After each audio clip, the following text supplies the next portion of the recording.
Lovely. Briony, the question I have, more for you, but perhaps for both of us is, the importance of the abundance mindset or the abundance consciousness in creating success in any domain or manifesting our dreams in any domain. The connection. What is the connection there? And please, share, some of your experiments. Yeah, an experiment for me, for example, is something what people around me also experience as quite heavy. So what happened last year with me is that together with my partner, we went from the Caribbean to Canada. And what happened was that in Canada is that to visit his children, and the mother died that moment. So suddenly we had to come in Canada, where it's very cold during the winter. You know that it is minus 25. We came from a Caribbean country, Tobago, which is tropical, and I was feeling, I'm really feeling home in the tropics. So what happened is that you could see it as a very tough thing. You could see it as, oh my God, will I even reach my dream? Because my dream was to start my projects in the Caribbean. Now what happened was that I was invited a few months ago to finally submit my projects to a fund for an eco-village, for a micro-society. And the fact that I was in Canada gave that such an expansion, because I met here several people who were crucial in that. And even more, during my time in Canada, because it was so cold, I was longing so much to go to the Caribbean back. And so I created Roy Martina an event in Curaçao. What happened? In Curaçao, I met the persons who are now developing the whole business plan for what I have to submit. So you see how what a conspiracy this is. It is like, let's put you in a place where you don't like it. So you start longing to something new, where you will meet the people who then help to realize your dream and who are essential for realizing your dream. So life is very, how would you say that? It's a conspiracy. Amen. Amen. And I like, something you shared there that very directly resonates with me, Briony. The idea of remaining open to what wants to emerge. If you had allowed your ego to get in the way and said no to Canada, then this whole cycle of events with the funding and then showing up in Curacao and then the people who can partner on the business plan, none of this would manifest unless you would have embraced that openness, that innocence towards what wants to emerge. And I connect that to abundance consciousness. It's another thing I can share, a very, very similar story perhaps that highlights another quality of the abundance consciousness is, remember, all of us, we suffered with the lockdowns. It's very difficult to, figure out whether the virus was more dangerous or whether the reactivity of society, of our governors, of our businesses were more dangerous for people. Either ways, 2 years was extremely painful for many, many people around me. And for me, getting into the lockdown was extremely disruptive because, you remember, Briony, before the lockdown, I was traveling 9 months a year, 5 continents, nearly 70 events in 25 countries.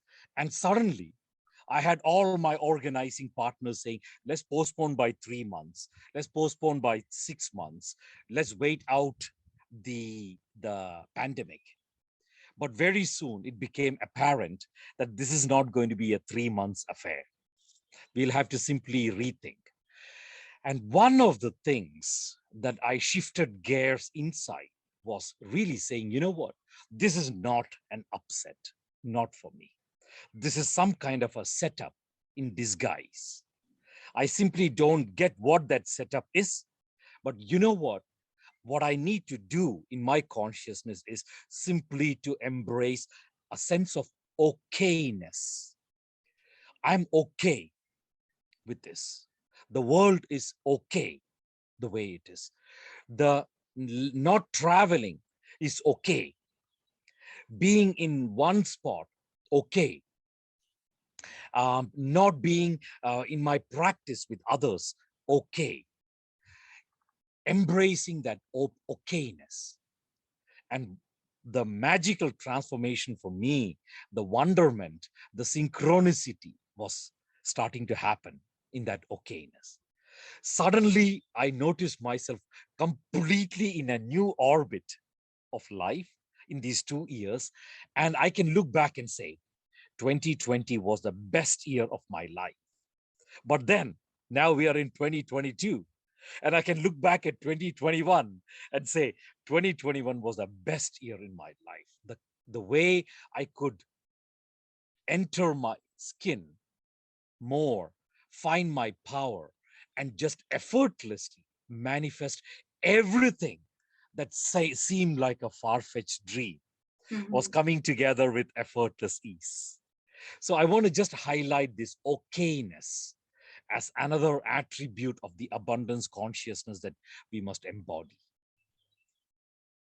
And of course, this is what we want to give you in the quantum mindset journey that will vary in a few weeks, will start. And that is a journey of 7 weeks where we join online and where we meet online, where we have interaction, and where there's also a step-by-step, everyday journey lessons to really bring yourself in that mindset of seeing the potential, seeing the possibilities, and creating this new mindset to attract these new possibilities. Because what I had to do also, when I was in Canada, I felt a lot of resistance against being here in the cold, because I wanted to, as quickly as possible, go to the tropics. So I had to bring myself again in a state of being lucky, a state of being fulfilled, a state of feeling abundance, to be able to attract the new to emerge. Because if I would bring myself in a state of victimship, then the next steps would be very difficult. That maybe it would be possible, but very tough, with a lot of conflict and with a lot of, but the moment you bring yourself in whatever state you are in, wherever context you are, you can bring yourself in that abundance mindset, in that quantum mindset, then you know you're always plunged into a field of infinite potential, and the world can very quickly turn upside down. Oh, very much in your favor. Yeah, of course. Everything is in your favor, although in the moment we don't always experience it as our favor. Yeah. And you know, one little reminder I want to add here, Briony, is, you know, this is really a 49 days journey rather than a 7 weeks journey. Yes, correct. For me, there's a big difference. That is, whenever I say 49 days, it means daily. It means it's an everyday practice to transform myself. 49 days. And, you know, in one thing that you shared, you know, I got this insight that is, you know, on day one, when we come together as a group in this training, you know what we should do? We should do a little bit of an exercise to ideate, to write down, to script our wildest dream. The kind of dream each participant had when they were kids, or the kind of dream that many of our participants keep private, secret, because it is so wild that others might laugh at us. So what do? Most people around me, what do? They just kind of keep it very private because they don't want to be judged or ridiculed by others. Let's do one thing. On day one, when we come together in our webinar, let's take everyone on a journey to actually become audacious, daring to write down, to voice that wildest dream, so that we will use the 49 days to bring hand and feet to that wild dream. I should not forget. I just wanted to say this when I heard you speak about the program. I wanted to speak this out. Yeah, and I want to testify that all of this together started the moment I started creating fairy tales for Sujith's book, The 7 Laws of Abundance. And the fairy tale I created that moment, I didn't know, but I'm making it concrete now in the sense that it becoming the thing the person in the fairy tale desired the most is what now manifesting and unfolding. So you see how magical it is just to start this process, to connect with that dream, to together go on a journey with that dream, to create your mindset, which really is aligned with the mindset which is needed to realize that dream. And then see it unfold the next period, see it unfold. And it's a magical process. And you get access to an online environment where you get access to the 49 days daily lessons. And also we have weekly on Tuesday a gathering, an online meeting where we can share our experience, where we go a bit deeper into one of the 7 laws of abundance, and where we also will have the fairy tale, which is part of the law of abundance. So we're very happy to welcome you. And very importantly, Sujith, I think you have to say that this is on a donation base. Yeah, very much, you know, and I'm so grateful, Briony, that you know, you align with it, you know, this practice of donation. I look at you and I know you are somebody who has welcomed everything into your life, and you have everything that most others can dream of. You've actually manifested that. And, you know, touch wood, you know, without sounding arrogant or presumptuous, I want to say, you know, I'm somebody who has everything that I need very little, but I have everything that I need every day. And that also means one of the important practices for me is I want to give what I have to give, what I have in abundance to give, purely for the joy of giving, not because I am attached to the reward of my act of giving. No, simply because this is what I love giving the most. And the joy that I get out of that act of giving is a price in itself. And that for me constitutes donation. And yes, I can also say that the more and more I have continued practicing donation basis, offering all my events that way, the more and more there's been this quantum effect of rewards that, you know, my children, all the people around me who are dear to me, they all seem to have so plentifully that I wouldn't want to change this economic model.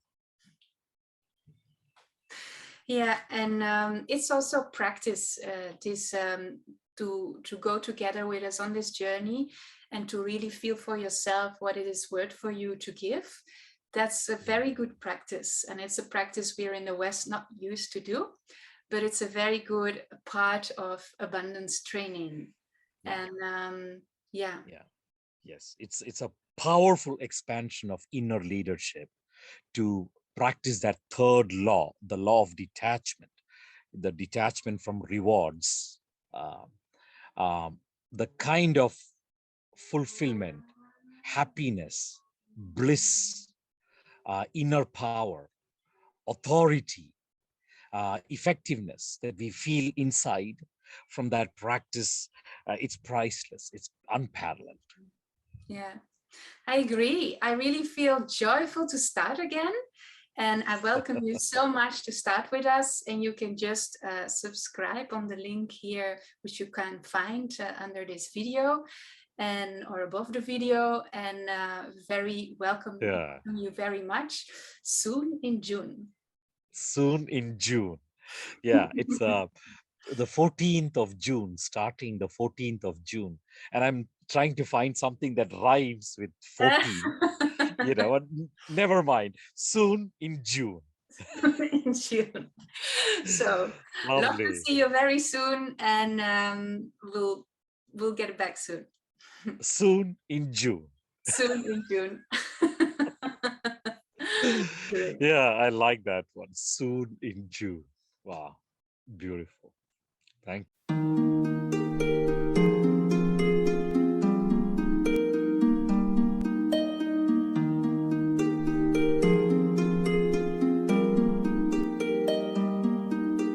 He was walking through the streets and saw the people searching for their hearts.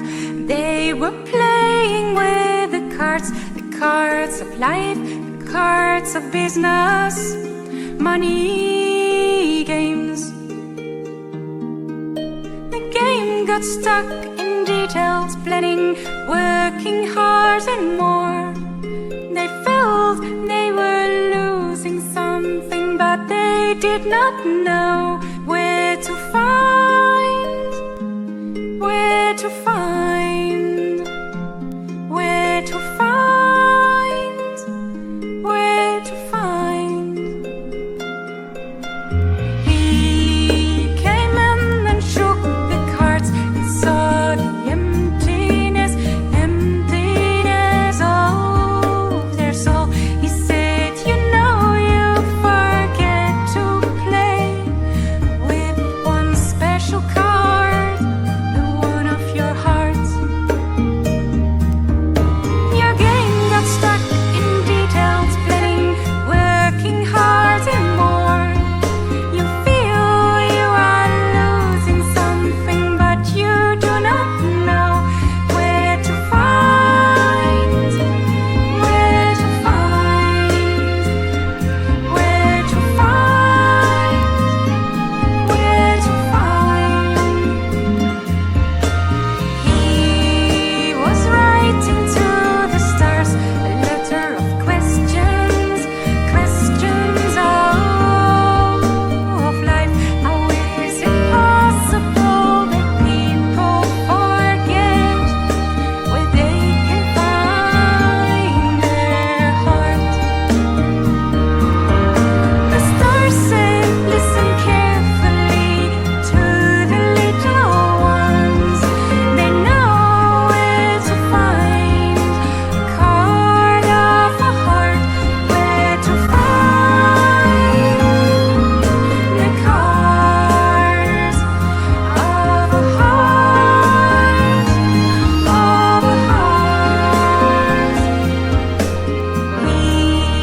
He wrote a book with stories of life, stories of reading those cards. He said, oh,